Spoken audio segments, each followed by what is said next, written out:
Gente, espero estén muy bien. Hoy les vengo a contar algo diferente de lo que hemos venido hablando y no vamos a hablar de juegos.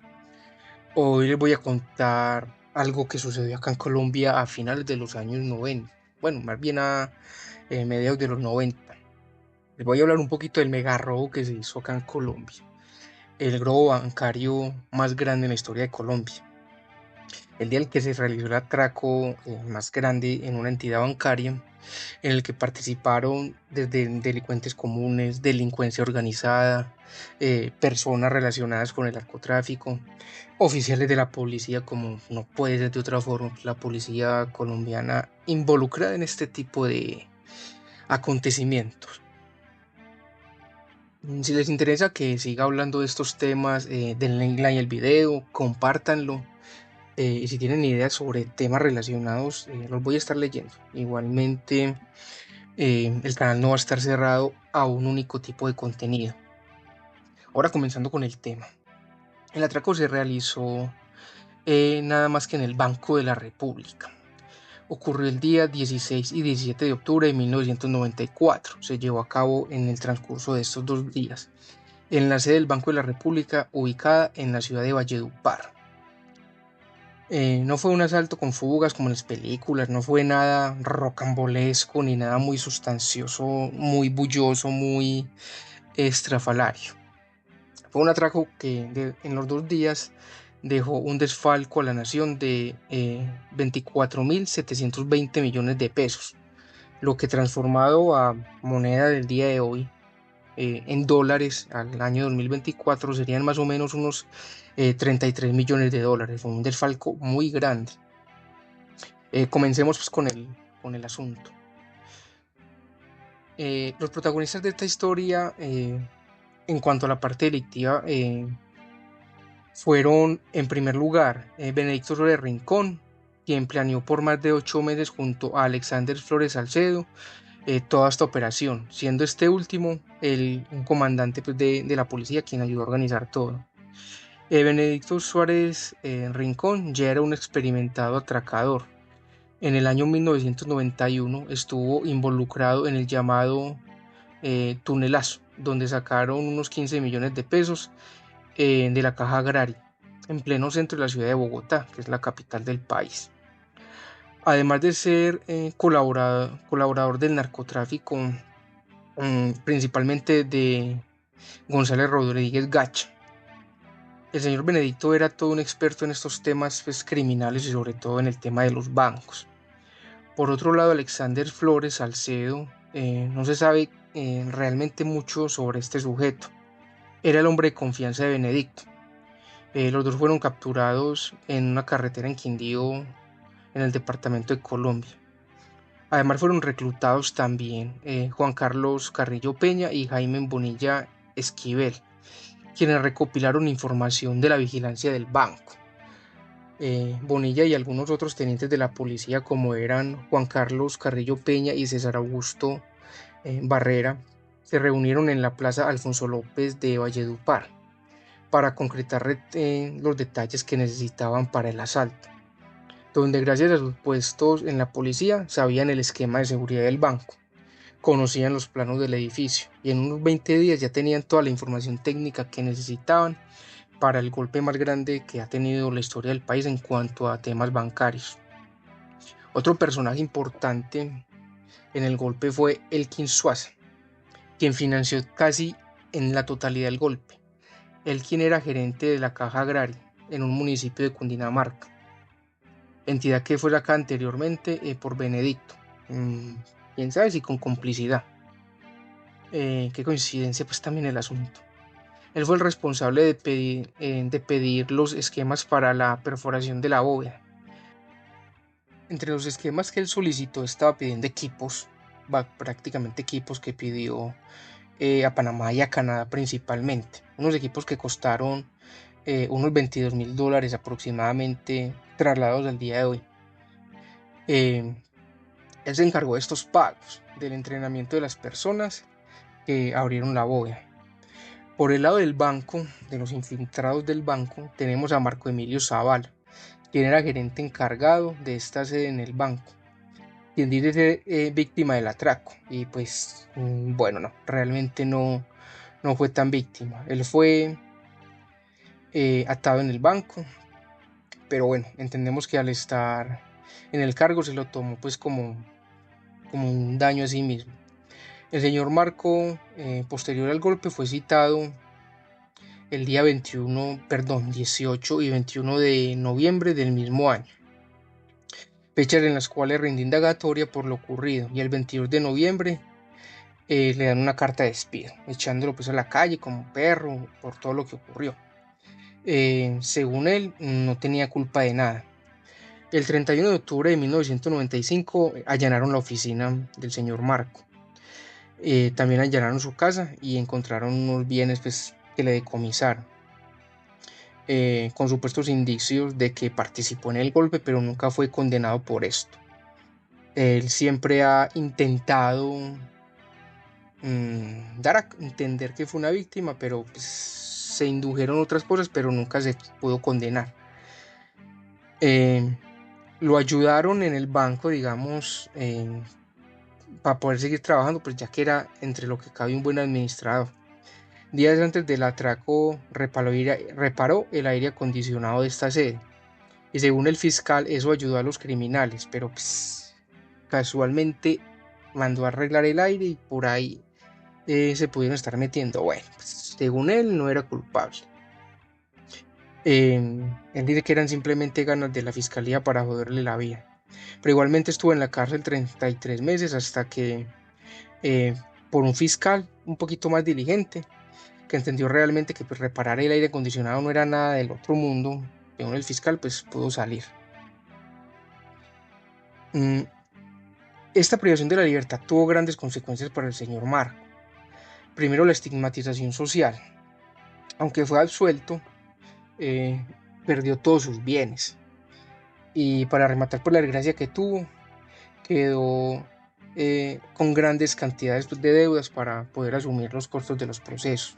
Pero al final pudo salir de los problemas al demandar primero al banco por el despido, que fue un despido injustificado, y después al Estado por una retribución injusta de lo que le había ocurrido, ya que pues si estuvo privado de la libertad y nunca fue culpable, debía de restituirse. Aunque al final no tuvo un final feliz, porque como pues pasa en estos casos casi siempre, el expediente se perdió y no se pudo cuantificar la totalidad de los perjuicios que tuvo el señor Marco. No se supo los bienes que le decomisaron cuánto valían, y bueno, se perdió la indemnización que le debían dar, aunque pues sí fue indemnizado, no con lo que quería, pero algo obtuvo. En el 2019, bastantes años después de ocurrido el hecho, aún está a la espera de que se le pague todo lo que perdió por un error cometido por el Estado, ya que pues él sigue alegando que no tuvo nada que ver y nunca se demostró su culpabilidad. Bueno, ahora pasemos a hablar un poquito del golpe como tal, ¿cierto? ¿Por qué sucedió? ¿Cuándo sucedió? ¿Cuánto duró? ¿Qué pasó con las personas en el banco? ¿Hubo muertos? ¿Hubo heridos? ¿Hubo capturados? ¿Qué es lo que realmente pues importa en este caso? El asalto se planeó por más de 8 meses, como ya les conté.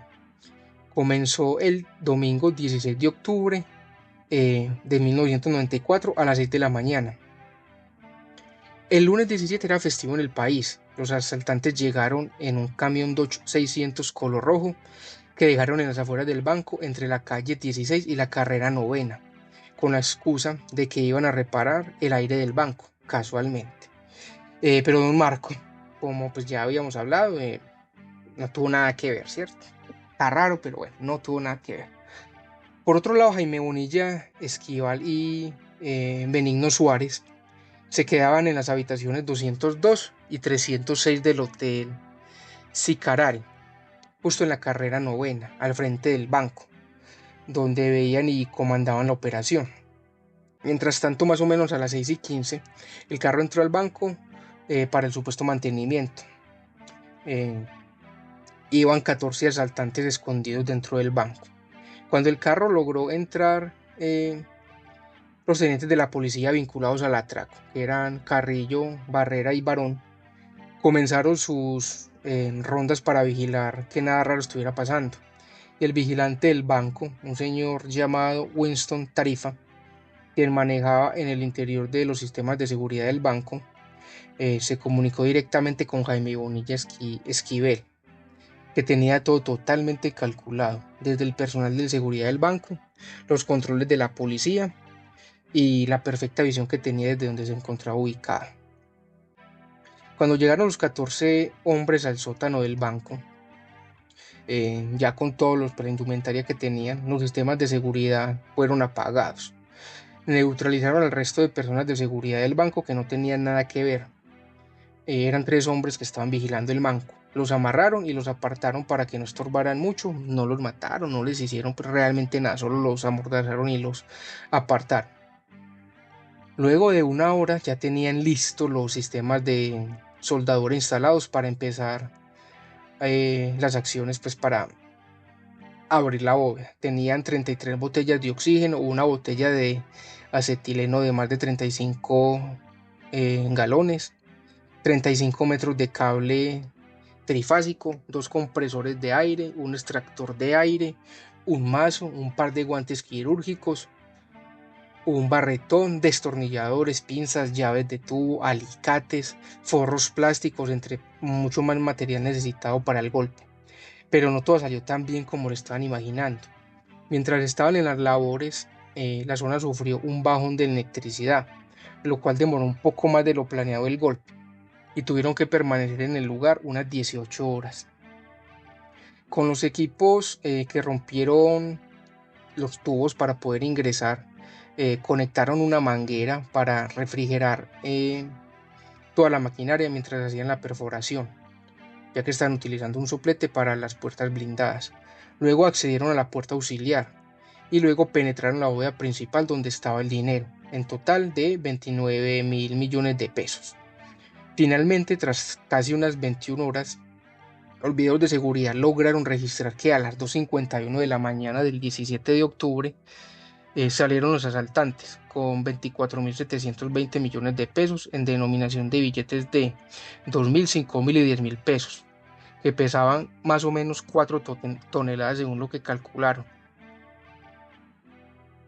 A Bonilla se le vio saliendo del hotel en la madrugada del 17 de octubre y una vez todos estaban fuera, se reunieron en colchones Colchoflex, donde movieron el dinero en 2 camiones donde se iban a transportar. El transporte y la división del botín no se sabe cómo hicieron, ellos se perdieron. Fueron más o menos 4.000 millones y el resto fue repartido entre todas las personas que participaron. A la hora de la verdad se desconoce cuántos fueron, pero dicen que fueron más o menos 100 personas las que estuvieron involucradas directa o indirectamente en el golpe, entre conductores, operarios de seguridad, policías, quienes abrieron la bóveda, quienes trabajaban en el banco, quienes estaban trabajando en el hotel, quienes trabajaron en la colchonería Colchoflex, en fin, fueron más o menos 100 personas. Finalmente, a la luz de la tarde, uno de los vigilantes amordazados se pudo liberar para dar aviso a las autoridades y al gerente del banco, al señor Marco, que pues no sabía nada, ¿cierto? Finalmente, pues más de 100 personas fueron capturadas e investigadas por los hechos relacionados con el asalto. Las autoridades determinaron que fueron 26 quienes participaron directamente en el asalto, incluyendo varios miembros de la Policía Nacional. Algunos de los miembros más relevantes de este asalto fueron el señor Benigno Suárez, que fue el cerebro de todo este acontecimiento. El señor Benigno fue capturado con un ex narcotraficante, Alex Flores Salcedo, en una finca en el Vergel, en Carzarcio, Quindío. Las autoridades consideraban a Suárez como el autor intelectual detrás del asalto al Banco de la República. Por estos hechos fue condenado en 1999 a una pena de 17 años y 10 meses de prisión. Alexander Flores Salcedo, que era conocido como un Pacho, también fue capturado. No hay mucha información sobre la pena. También se capturó al teniente Juan Carlos Carrillo Peña, que era jefe de la policía, de la SIJIN exactamente, en el Cesar, que por los hechos fue condenado a 10 años de prisión. Jaime Bonilla Esquivel, alias Bolinillo Botella, abogado y ex investigador del cuerpo técnico de la desaparecida Dirección Nacional Instituto Criminal. Estaba al servicio de Juan Carlos Carrillo Peña. Se convertiría luego en el líder de la agrupación de asaltantes. Se entregó a la fiscalía el 1 de noviembre del 94, admitiendo haber participado en el robo, pero no siendo autor intelectual. En el año 2004, Bonilla Esquivel fue asesinado por 2 sicarios dentro de una panadería, en inmediaciones a la carrera 27 con la 25, en el barrio Mendoza, al sur de Bogotá. El Quinsuaza, uno de los que dio el plan para robar el dinero de la bóveda, se cree que ya le tocaron unos 120 millones de pesos. Fue el encargado de adquirir en Canadá gran parte de los equipos, alias Grandote. Fue uno de los principales asaltantes, nunca fue capturado. Otros miembros de la policía fueron el mayor Fabio Guillermo Guzmán Cuervo, que realizó el enlace entre la policía para efectuar el robo. El 19 de agosto del 98 fue condenado en primera instancia a 15 años de prisión. Y pues hubo muchas más personas, fueron más de 100 detenidos, más de 20 los condenados. Durante todo este tiempo hubo muchas personas que no fueron capturadas, fueron muchos los que nunca se volvió a saber. Muchas personas fueron asesinadas presuntamente por hacer parte de este golpe, ¿cierto? Pero nunca se pudo concretar. Y así pues fue el atraco más grande que se cometió en Colombia a una entidad bancaria. El señor Marco, los policías, vigilantes y en fin, pues un número grande de gente estuvieron involucrados.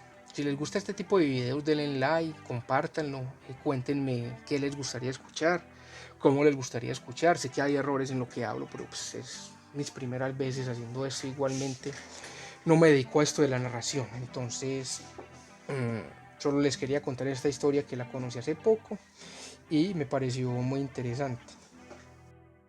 Si les interesa saber un poco más de esta historia desde un sentido un poco más cinematográfico, por ponerle un nombre, en Netflix existe una serie sobre este tema, se llama El robo del siglo. Es una serie que se estrenó creo que en el 2021 o 22, por esos lados.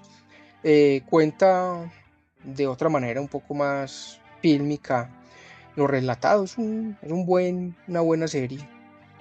Trata de ser bastante fiel a lo acontecido y se pueden informar más por ese lado. Igualmente no está de más conocer un poquito de estos hechos ocurridos. Entonces, sin ser más, yo los dejo, se cuidan y tengan una buena vida.